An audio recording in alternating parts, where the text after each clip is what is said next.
तो hello everyone, welcome back to my YouTube channel. I hope all of you are doing very well. तो कल के topic में, last topic में हमने देखा था कि see we have seen about some blood parameters, we have seen about haemoglobin and CBC studies, then we have done coagulation studies. ठीक है, हमने कोएगुलेशन स्टडीज को बहुत ज्यादा डिटेल में किया था। ठीक है, तो कल के वीडियो में हम पूरा कंप्लीट नहीं कर पाए थे अपना blood parameters because it's not a small thing to do. We have a lot of different blood parameters to cover. Okay, so आज के हमारे वीडियो में हम कंटिन्यू करेंगे अपने next blood parameters. So without wasting any time हम सीधा अपने टॉपिक की तरफ चलते हैं। तो आज का हमारा जो ब्लड पैरामीटर है which we going to see is renal function test. Renal function test क्या होता है एंड उसमें कौन कौन से पैरामीटर्स इन्वॉल्व होते हैं। So this renal function test is also known as KFT और RFT। So kidney function test or renal function test, this is the same thing. Okay, so different parameters have been included under this. ठीक है, वो सब हम study करेंगे। तो सबसे पहले जब आप रीनल फंक्शन टेस्ट देख रहे हो तो आप देखोगे सोडियम, पोटेशियम क्लोराइड, बाइकार्बोनेट, पन, क्रिएटिनिन, इनकी वैल्यू क्या है ब्लड में। These values which we are looking at right now, sodium की, पोटेशियम की, क्लोराइड की, सारी वैल्यूज हम ले रहे हैं ब्लड में कि इनकी ब्लड में क्या क्या रेंज है, क्या क्या वैल्यू है। ठीक है, ये ऐसा नहीं है कि किडनी से कितना एक्सक्रीट हो रहा है वो वैल्यू है all that stuff. No, it's the value of the given elements और the given items in our blood. Am I clear with this? Okay, तो सोडियम कितना है? Sodium is 135 to 145 milli equivalents per litre. See here also unit is very important, milli equivalents per litre. Am I clear with this? Milli equivalents. ठीक है, so sodium is 135 to 145 milli equivalents per liter. Then potassium is 3.5 to 5 milli equivalents per liter. 3.5 to 5. Important है ये सारी values याद रखना। Potassium 3.5 से कम नहीं होना चाहिए, 5 से ज्यादा नहीं होना चाहिए, हाइपर कैलीमिया एंड हाइपोकैलीमिया हो जाएगा। ठीक है, सो ये सब चीज आपको पता होना चाहिए। Okay, then chloride is 98 to 107 milli equivalents per litre. Bicarbonate is 24 to 28. Some books mention it as 24 to 26 also, but bicarbonate is, you can consider it as 24 to 28 milli equivalents per liter. Am I clear with this? Okay, one is blood urea nitrogen. Blood में कितना urea है और nitrogen है। ठीक है, so it is 7 to 20 mg per deciliter और 2.5 to 8 millimoles per liter. Blood urea nitrogen. ठीक है, that is what one is. So urea, this basically helps to calculate amount of urea present in our blood. So urea है क्या? सी urea बनता कैसे है? तो एक छोटा सा प्रोसेस है यूरिया बनने का, वो हम देख लेते हैं। तो जो भी हमारे अमाइनो एसिड्स हैं, अमाइनो एसिड्स प्लस हमारा प्रोटीन है, प्लस प्रोटीन, तो जितने भी हमारे अमाइनो एसिड्स प्लस प्रोटीन है, ये जब मेटाबोलाइज होते हैं हमारी बॉडी में, मेटाबोलाइज होने का क्या मतलब है? जब ब्रेक डाउन होता है, बेसिकली इनका कैटाबॉलिज्म होता है। तो जब ये ब्रेक डाउन होता है हमारी बॉडी में, तो ये they will form ammonia, ammonium बनाते हैं। एंड अमोनियम का क्या है? This is toxic for our body. ये हमारी बॉडी के लिए टॉक्सिक है, इसलिए हमारी बॉडी का जो लीवर है वो इस अमोनिया को कन्वर्ट करता है यूरिया में। And this urea has then been excreted by the kidneys. ये किडनी से एक्सक्रीट हो जाते हैं। ठीक है, लेकिन ये यूरिया अगर हमारी बॉडी में किसी भी तरह से बढ़ गया, इसका मतलब क्या है कि किडनी उसको एक्सक्रीट नहीं कर पा रही है, ऑब्वियसली, है ना। किडनी का जो फंक्शन है वो प्रॉपर नहीं हो पा रहा है and kidneys are not able to excrete the urea, that is why the amount of urea in our blood is increasing. ठीक है, तो यूरिया जो है वो 7 to 20 की रेंज में होना चाहिए mg पर डेसिलीटर। सी यहाँ पे यूनिट्स चेंज है, it is not milli equivalents per litre, it is mg per decilitre, milligrams per decilitre. Am I clear with this? Okay, then comes the creatinine. Creatinine is 0.6 to 1.8 mg per डेसिलीटर। ठीक है, तो ये कितना होना चाहिए? 0.6 to, okay, my stylus is not properly working, so it should be 0.6 to 1.2 mg per deciliter. You need to remember this, you need to learn this. Okay, so ये सारी values याद होनी चाहिए। सोडियम कितना है, पोटेशियम, क्लोराइड, बाइकार्बोनेट, पैनक्रिएटिनिन। ठीक है, अब हम पढ़ते हैं ये electrolyte disturbances may be due to renal use, alteration in the hydration, drug use, alteration in pH, and acidosis, alkalosis, diabetic ketoacidosis etcetera. ठीक है, इलेक्ट्रोलाइट के जो डिस्टर्बेंस है, सोडियम ज्यादा, पोटेशियम ज्यादा, बाइकार्बोनेट कम, ये सब क्यों होता है? ठीक है, तो उसका एक रीनल कॉज हो सकता है कि रीनल डैमेज है, रीनल फेलियर हो रहा है, या फिर ऑल्ट्रेशन इन हाइड्रेशन, आपका हाइड्रेशन प्रॉपर नहीं है, उस केस में भी आपको सोडियम का प्रॉब्लम होगा। You have lower high sodium, potassium, chloride values in your body, and then hyper drug use, alteration in pH, मतलब एसिडोसिस, एल्कलोसिस हो रहा है अगर आपकी बॉडी में, तो भी, या फिर डायबिटिक कीटोएसिडोसिस है, डायबिटिक कीटोएसिडोसिस। ठीक है, so this is all about renal function test. अच्छा, renal failure and increasing in 1 and creatinine may be due to acute tubular necrosis due to hypotension, glomerular nephritis, diabetic retinopathy and urinary tract infection. ये समझ आ गया? जो हमारा renal failure है, ठीक है, वो भी क्यों हो सकता है? ट्यूबुलर नेक्रोसिस की वजह से हो सकता है, हाइपोटेंशन की वजह से, ग्लोमेरुलर नेफ्राइटिस की। ट्यूबुलर नेक्रोसिस क्या है? जो हमारे ग्लोमेरुलर टिब्यूल्स हैं उनका नेक्रोसिस हो रहा है, ठीक है, तो वो हाइपोटेंशन की वजह से हो सकता है। ठीक है, एंड देन हमारा ग्लोमेरुलर नेफ्राइटिस है, it is the inflammation of the glomerular capillaries. ठीक है, डायबिटिक नेफ्रोपैथी है, अगर पेशेंट को डायबिटीज है from a very long time तो उसको नेफ्रोपैथी होता है। नेफ्रोपैथी यानी कि किडनी का long term damage, it is a chronic problem जो कि किडनी को लॉन्ग टर्म पे डैमेज करती है ड्यू टू डायबिटीज ओनली। ठीक है, then urinary tract infection and etcetera can happen. ठीक है, am I clear with this? Okay, now coming to liver function test. So liver function test में क्या क्या इंक्लूडेड है? Albumin, total bilirubin. Obviously bilirubin कहाँ बनता है? लिवर में बनता है ना। Hepatocytes make bilirubin and then it gets converted into direct bilirubin from indirect or unconjugated bilirubins to conjugated bilirubins have been done by hepatocytes itself. ठीक है, so उसकी वैल्यूज भी हम वहीं पे चेक करेंगे।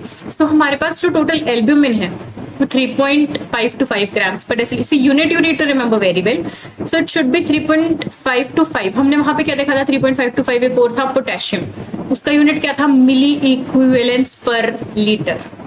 ठीक है, ये था उसका यूनिट, मिली इक्विवेलेंस पर लीटर। ठीक है, लेकिन यहाँ पे इसका क्या यूनिट है? ग्राम पर डेसीलीटर। ठीक है, देन टोटल बिलिरुबिन, यहाँ पे टोटल बिलिरुबिन है 0.3 to 1.2 mg per deciliter. If it is direct, which is the conjugated bilirubin, that is 0.1 to 0.04. Indirect bilirubin is 0.2 to 0.8 mg per deciliter. And then okay, एक बार थोड़ा हम bilirubin का भी देख लेते हैं। जो हमारा इनडायरेक्ट बिलिरुबिन है ना, इनडायरेक्ट, वो हमारा बनता कैसे है? वो हमारा बनता है जब हमारे आरबीसीज होते हैं, वो जब ब्रेकडाउन होते हैं तो उसमें से हीमोग्लोबिन भी ब्रेकडाउन होता है। तो जब हीमोलाइसिस होता है एंड हीमोग्लोबिन का भी ब्रेकडाउन होता है तो वहां पे रिलीज होता है हमारा unconjugated bilirubin as a by product. ठीक है, वो अनकॉन्जुगेटेड बिलिरुबिन हमारा जाता है लिवर के पास, लिवर के हेपेटोसाइट्स उसको कन्वर्ट करते हैं टू कॉन्जुगेटेड बिलिरुबिन। और फिर जो कॉन्जुगेटेड बिलिरुबिन है, it is very easy to excreted through our intestines and through our feces. So it is easy to make bilirubin to excrete from a body in the form of conjugated bilirubin. Unconjugated को excrete करना is not possible by our body. ठीक है, तो इसलिए liver उसको direct में convert करता है। तो यहाँ पे जो वैल्यूज दे रखी हैं ये आपको याद करना जरूरी है कि टोटल बिलिरुबिन की कितनी होती है? 0.3 to 1.2. Sometimes we take it as 2 also. तो इतना mg है तो वो नॉर्मल है। डायरेक्ट बिलिरुबिन अगर 0.1 to 0.4 है तो नॉर्मल है। इनडायरेक्ट अगर 0.2 to 0.8 है तो वो नॉर्मल है। ठीक है, इससे ज्यादा नहीं बढ़ना चाहिए।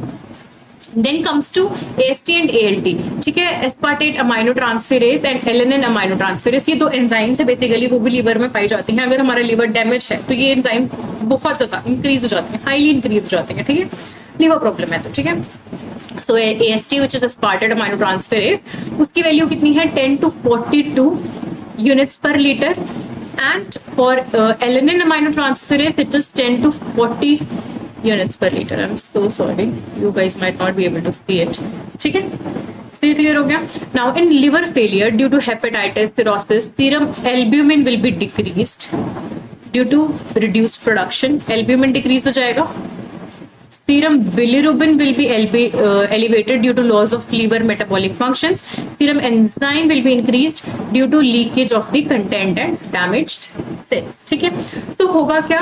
हमारा बिलिरुबिन का लेवल जो है वो ऑल्टर हो जाएगा, क्या होगा, एलिवेट हो जाएगा, बिकॉज लीवर ही उसको कॉन्जुगेटेड में कन्वर्ट करके बॉडी से रिलीज आउट करवा रहा है, बट वो नहीं होगा, तो bilirubin level will automatically increase in the jaundice will happen. ठीक है, सेकंड चीज क्या हो गया, जो हमारा सीरम एल्ब्यूमिन लेवल है उसका जो अमाउंट है वो डिक्रीज हो जाएगा। अब एल्ब्यूमिन क्यों डिक्रीज हो रहा है, because where is albumin production happening, where is protein production happening, it all happens in liver. तो अगर लिवर ही डैमेज है तो फिर उसमें दिक्कत आएगी आएगी। ठीक है, वो कम हो जाएगा। Then coming to pulmonary function test. Pulmonary function test क्या है और how does it assess the function of a lung, वो भी हम इसमें देखेंगे। तो यहाँ पे एक आपको टर्म दी है, forced expiratory volume. What is this forced expiratory volume? Forced expiratory volume in 1 second. This is the percentage of forcefully expired based on the total forced expiratory volume. अच्छा, मैं समझाती हूँ ये क्या है। तो देखो, अभी आपने क्या किया, फोर्स्ड एक्सपिरेशन किया, फुल फोर्स। वाइटल कैपेसिटी, आपको फोर्स्ड वाइटल कैपेसिटी तो आप लोगों ने पढ़ा ही होगा क्या होता है, जिसमें हमारा फोर्स्ड एक्सपिरेटरी वॉल्यूम भी होता है, and whatever the residual volume inside the body that also will count in that. तो यहाँ पे क्या हो रहा है, हम यहाँ पे देख रहे हैं सिर्फ फोर्स्ड एक्सपिरेटरी वॉल्यूम कि हमारा कितना हमने फोर्सफुली एक्सपायर किया। ठीक है, जितना भी हमने फोर्सफुली एक्सपायर किया उसके बाद जब हम उसको रिलीज आउट करेंगे,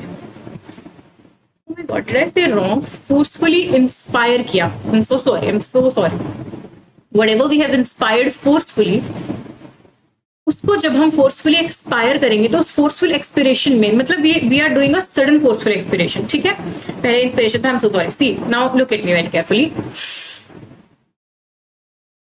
नाउ दिस सडन ब्लो, जो मेरी एक्सपिरेशन थी, it is a sudden blow out of air. तो मैंने एकदम से एयर को ब्लो आउट किया, तो एक सेकेंड में, उस एक सेकेंड में कितने percentage of air has been blown out is known as forced expiratory volume in 1 second. ठीक है, तो टोटल फोर्स्ड एक्सपिरेटरी वॉल्यूम का, ठीक है, अब मैंने देखो, इफ मैंने कुछ एक्स अमाउंट ऑफ इंस्पायर किया था फोर्सफुली एक्सपिरेशन, ठीक है, मेरा टोटल फोर्सफुल इंस्पिरेशन में सॉरी और मेरा फोर्सफुल एक्सपिरेशन कुछ होता वाई, मैं वाई एक्सपायर करती फोर्सफुली, व्हाटएवर, फोर्सफुल इंस्पिरेशन मेरा वाई होता। लेकिन जब मैंने उस वाई का 1 सेकेंड में एक्सपायर किया, मतलब सडन ब्लो आउट किया 1 सेकेंड में, तो वो मेरा कितना परसेंटेज था उस वाई का? क्या मैंने सारा का सारा वाई निकाल दिया 1 सेकेंड में? वाई क्या है? Forced expiratory volume. क्या है? Forced expiratory volume. समझने की कोशिश करो, this is forced expiratory volume. ठीक है, मैंने बहुत सारा एक्सपायर किया, अब मैं बहुत सारा एक्सपायर किया फोर्सफुली, अब मैं फोर्सफुल एक्सपिरेशन करूंगी। अब जो फोर्सफुल एक्सपिरेशन है उसका 1 सेकेंड में मैं कितना एक्सपायर आउट कर सकती हूँ? But I am not talking about this, I am talking about 1 second में, 1 सेकेंड में कितना फोर्सफुल एक्सपायर करूंगी उस वाई का। फोर्सफुल एक्सपिरेशन का जो मैं पूरे टाइम में कर सकती हूँ वो मैं 1 सेकेंड में कितना करूंगी। तो अगर वो मोर देन 75% है then interpretation is normal. If it is less than 60 it is mild disease, if it is between 40 to 60 it is moderate disease, and if it is less than 40 then a severe lung disease is present in the patient. Am I clear with this? Okay. Now next, endocrine calcium level 9 to 10.5 mg per deciliter हमारा normal calcium level होता है। Calcium levels will be reduced with dietary vitamin D and calcium deficiency. Obviously, अगर आपका dietary vitamin D या फिर calcium में deficiency है तो आपका कैल्शियम लेवल्स रिड्यूस हो जाएंगे। Loss of parathyroid function, for example post thyroid surgery के बाद आपका पैराथायरॉयड हार्मोन का फंक्शन कम हो जाता है, that also will lead to reduction in the calcium level. And I hope कि आपको पता होगा thyroid hormones, thyroid gland, parathyroid gland, इनका क्या रिलेशन है कैल्शियम के साथ एंड TSH और T3 वगैरह के साथ नहीं है। तो एंडोक्राइन चैप्टर जब हम पढ़ेंगे तो उसके टॉपिक में भी हम डिस्कस करेंगे इन सबका क्या है, so you don't have to worry about it. अभी आप इतना याद रखो, जब पैराथायरॉयड हार्मोन पैराथायरॉयड ग्लैंड का अगर लॉस ऑफ फंक्शन हो जाता है तो हमारे बॉडी में कैल्शियम डिप्लीशन होगा। Am I clear with this? Okay. Now coming to thyroid function, which is obviously done by thyroid gland. So normal TSH level याद रख लो 0.35 to 5, हमने देखा बहुत ज्यादा 3.5 to 5 था, अब यहाँ पे 0.35 to 5 milli international unit per litre. Suppressed है अगर if it is less than 0.10 milli international units per litre, and if it is more than 15 milli international units per liter, it is elevated. Now we are talking about TSH here. TSH hormone. TSH is released by pituitary. Am I clear? It is released by pituitary gland. It is not released by thyroid gland. But ये जो TSH है ये stimulate करता है thyroid gland को. This stimulates thyroid gland to release what? It stimulates thyroid gland to release T3 and T4. ठीक है. So अब क्या है, अब यहाँ पे देखना TSH is elevated in hypothyroidism due to primary thyroid deficiency. अब आप बोलोगे हाइपोथायरॉइडिज्म का मतलब है T3 and T4 are less, तो मैम यहाँ पे TSH एलिवेट कैसे हो रहा है, क्या है ये, why is this confusion present here? See, आपका T3 T4 कम हुआ because of hypothyroidism, because your thyroid gland is not working properly, so your thyroid hormones are decreasing, so your T3 T4 is decreasing. अब वो T3 T4 will give a positive feedback to your TSH to increase because your T3 T4 is less.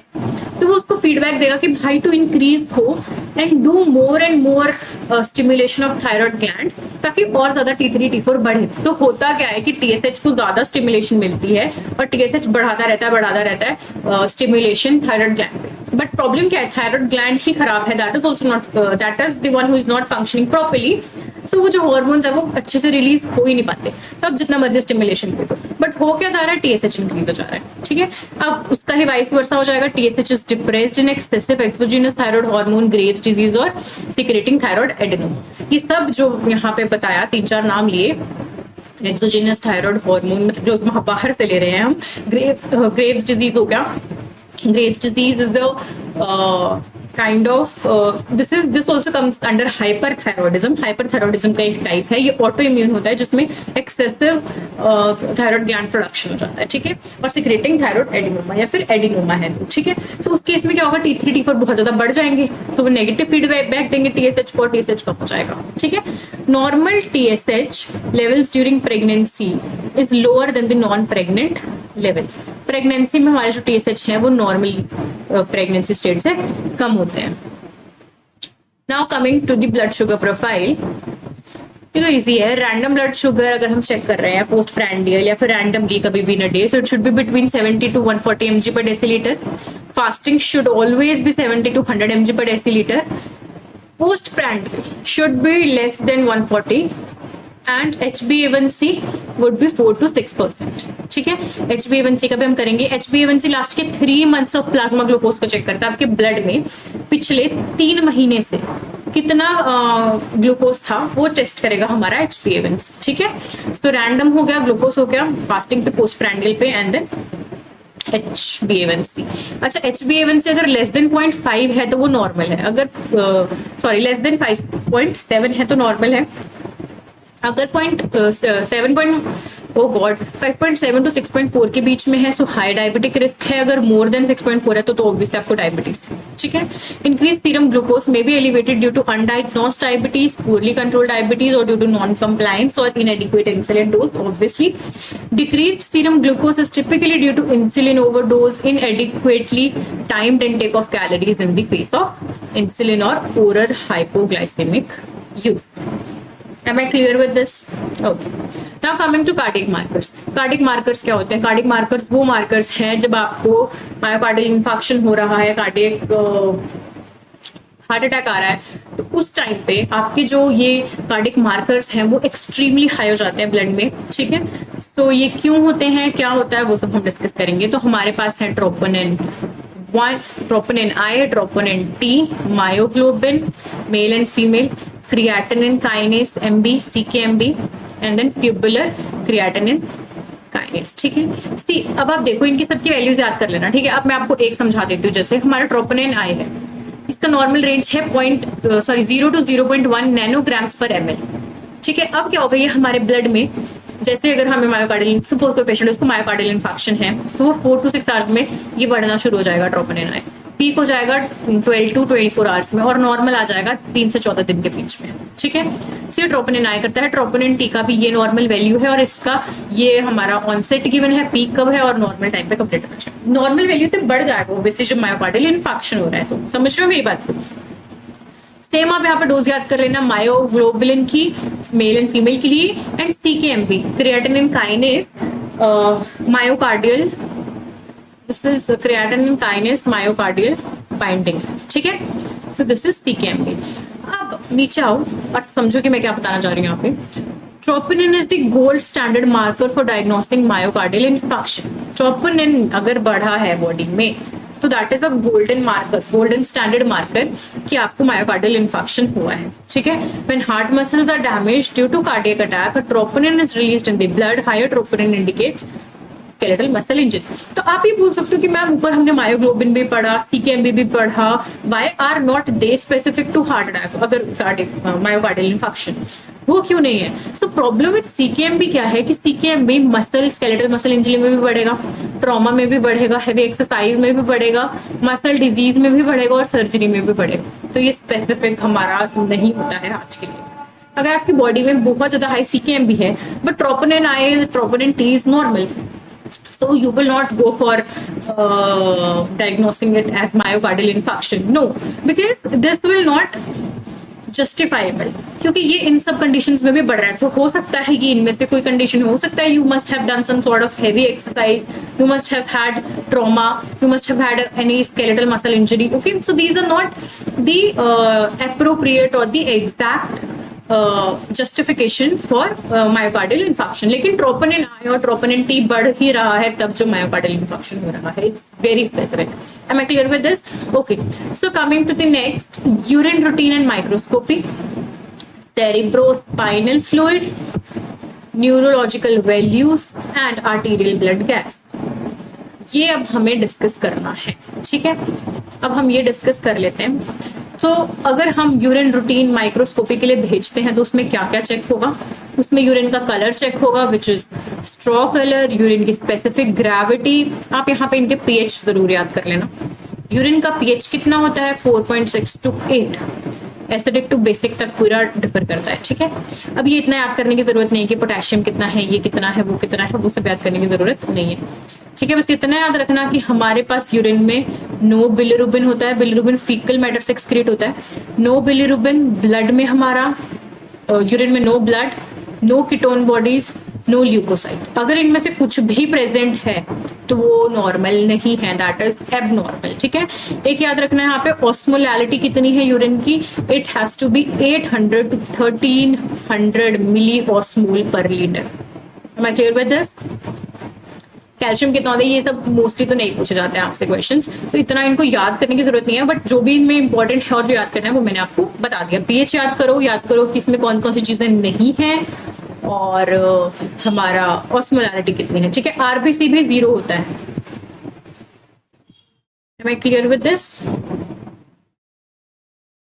Okay, now coming to cerebrospinal fluid. इसका appearance clear fluid है ये, ठीक है। कुछ भी ऐसा नहीं है कि it is a milky white fluid and all, many have confusion about this, no, but it is a clear fluid. इसमें ग्लूकोज 40 to 80 है, इसका ऑस्मोलैरिटी इतना करने की जरूरत नहीं है। प्रेशर याद रखो 75 to 80 mm of H2O। Then protein कितना है, टोटल सेल काउंट कितना है, WBC कितने हैं, no need to remember everything.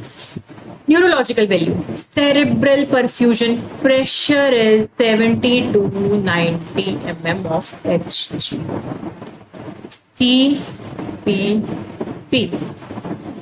CPP होता क्या है? ये हम डिस्कस करेंगे when we will be doing our chapter, this neurological assessment वाला चैप्टर करेंगे, न्यूरो सिस्टम करेंगे, उस टाइम पे will be discuss about cerebral perfusion pressure, क्योंकि ये हमारा कैलकुलेट होता है। इसके लिए कुछ और टर्म्स भी होती हैं जो हम इसका कुछ कोरिलेशन है, this a formula of it. तो जब हम वो चैप्टर करेंगे तब डिटेल में करेंगे, बिकॉज कुछ और टर्मिनोलॉजी भी हम साथ में पढ़ेंगे, ठीक है। तो आपको ज्यादा इसका बेटर अंडरस्टैंडिंग होगा। तो अभी आप इतना याद रख लो कि हमारा जो सेरेब्रल परफ्यूजन प्रेशर है, what is this perfusion pressure? This is how much of pressure is cerebrospinal fluid is creating inside our brain. और जो हमारा ब्लड का प्रेशर है, जो हमारा ब्लड का mm of Hg में प्रेशर जा रहा है, ब्लड प्रेशर है, that is opposite of cerebrospinal pressure. So दोनों ऑपोजिट में वर्क करते हैं, ठीक है। उससे हम कैलकुलेट करते हैं। सो इतना उससे हम CPP कैलकुलेट करते हैं। हमारा सेरेब्रोस्पाइनल फ्लूइड का जो प्रेशर है एंड देन हमारा जो मैप है उसको माइनस करके निकलता है CPP। That will discuss that in that topic itself. तो इट इज, याद रख लो 70 to 90 mmHg। इंट्राक्रेनियल प्रेशर कितना है? Intracranial pressure ICP 5 to 15 mmHg। Intracranial pressure वही प्रेशर है जो आपका cerebrospinal fluid is putting out in your brain, वही है आपका intracranial pressure. Am I clear with this? Okay, then coming to arterial blood gas, ये तो हम नेक्स्ट वीडियो में ही करेंगे, बहुत अच्छे से डिटेल में डिस्कस करेंगे आपका एसिड बेस बैलेंस। तो इसमें अभी आप नॉर्मल वैल्यूज देख लो कि आपकी नॉर्मल पीएच की वैल्यू कितनी है, 7.35 to 7.45 है पीएच ब्लड का।